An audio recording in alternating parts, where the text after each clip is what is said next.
to your week 20. If you are somebody who did not do last week's launch and is not ready to move on to checkpoint 2, I recommend going back to the week 19 launch in Google Classroom. That way you can get kind of the overview of the project.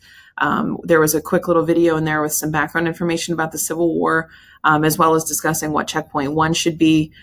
So definitely go back and watch that one if you haven't already. But this is checkpoint 2, so we're going to move on to that. Just in general, the Civil War art project that you're currently working on, in overview for this project, you're going to be examining primary and secondary historical sources in order to answer the complex questions.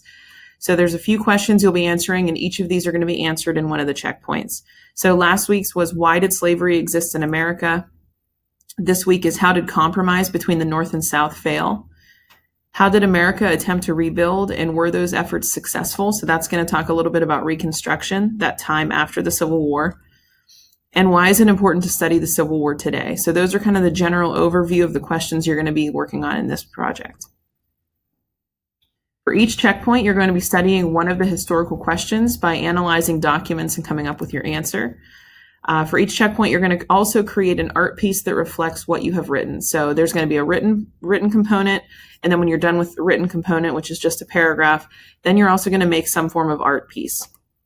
What that can be is a drawing, a poem, a song, a comic, fictional writing, a fictional letter, really anything that you think that you can just be creative. And it's, again, we're not grading you on your ability to draw or make an art piece.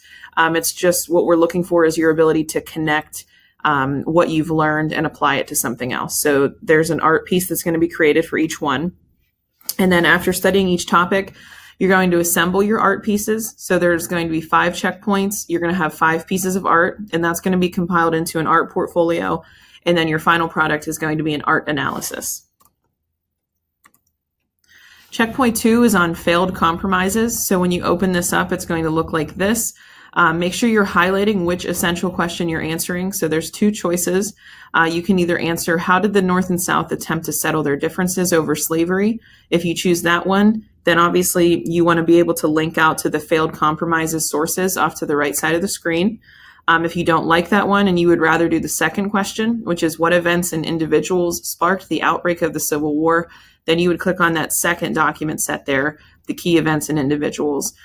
This one, you're going to be just writing a paragraph to answer these essential questions. So making sure that you have a claim that clearly answers it, a topic sentence, at least 2 pieces of evidence from those document sets, and then just making sure you're also explaining your evidence, explaining how does this support your claim or your topic sentence. And then you're also going to get feedback on your ability to organize your paragraph using transition words. A lot of you turn in work where there's a bunch of red lines underneath it. Get in the habit, when there's a red line, that means you spelled something wrong. So right click on it. It's going to show you, hey, did you mean this word? And it's going to spell check it for you. So try to get in a habit in all of your classes. Don't submit things with red lines under it. It just kind of suggests that maybe you didn't try as hard as you could have.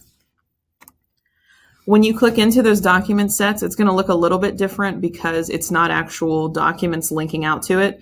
It's going to open another document that has a whole bunch of links. So on the left side of these tables is the primary sources. So these are going to be the actual documents themselves that were written in that time period. And then the secondary sources are things like ushistory.org or history.com. That's going to be kind of historians writing about looking back at those documents or those events. So really just pick a couple, look through them. You certainly do not have to look at all of these. There's a ton of resources, but definitely make sure you have at least 2 separate sources. You don't want to rely too heavily on any one. If you have any questions, please let me know and just reach out so I can help you.